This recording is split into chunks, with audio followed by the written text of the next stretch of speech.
नमस्कार विद्यार्थी मित्रांनो, आज आपण त्रिकोण व संबंधित संज्ञा वाचन शिकणार आहोत। त्रिकोण तीन कोन आणि तीन बाजू असलेल्या बंदिस्त अशा भौमितिक आकृतीस त्रिकोण असे म्हणतात। जसं या ठिकाणी आपण त्रिकोण ABC काढलेला आहे। आज त्रिकोणाचे वाचन शिकू आपण। शिरोबिंदू जे असतात ABC हे तीन शिरोबिंदू आहेत।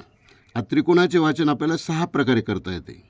आता त्रिकोणाचे वाचन करताना प्रत्येक बिंदू शिरोबिंदू दोनदा घेऊन वाचन करायचे। जसं 1 नंबर त्रिकोण ABC, 2 नंबर त्रिकोण CBA, 3 नंबर त्रिकोण BAC, 4 नंबर त्रिकोण CAB, 5 नंबर त्रिकोण ACB, 6 नंबर त्रिकोण BCA। अशा प्रकारे आता कोणाचे वाचन करताना प्रत्येक कोण हा 3 प्रकारे वाचता येतो।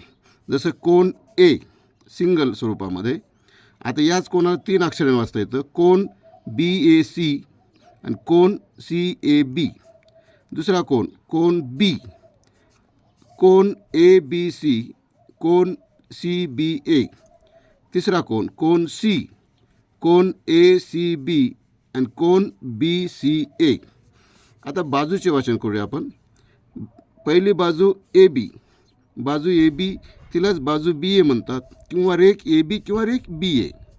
दुसरी बाजू BC तिलाच बाजू CB किंवा रेख BC रेख CB।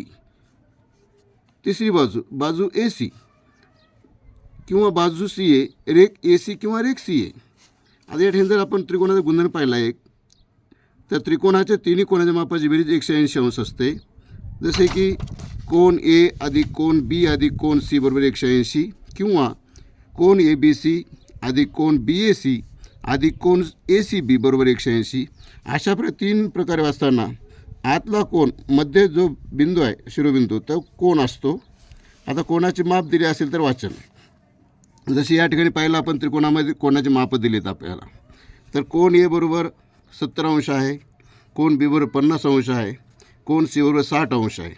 यालाच आपण या ठिकाणी मापन कोण म्हणू शकतो। मापन कोण A, मापन कोण B, मापन कोण C, किंवा यालाच आपण कोण BAC बरोबर 70 अंश, कोण ABC बरोबर 50 अंश, कोण AC बरोबर 60 अंश अशा प्रकारे वाचू शकतो। अशा तऱ्हेने या ठिकाणी त्रिकोणाचे वाचन आपल्याला शिकायचे आहे। धन्यवाद।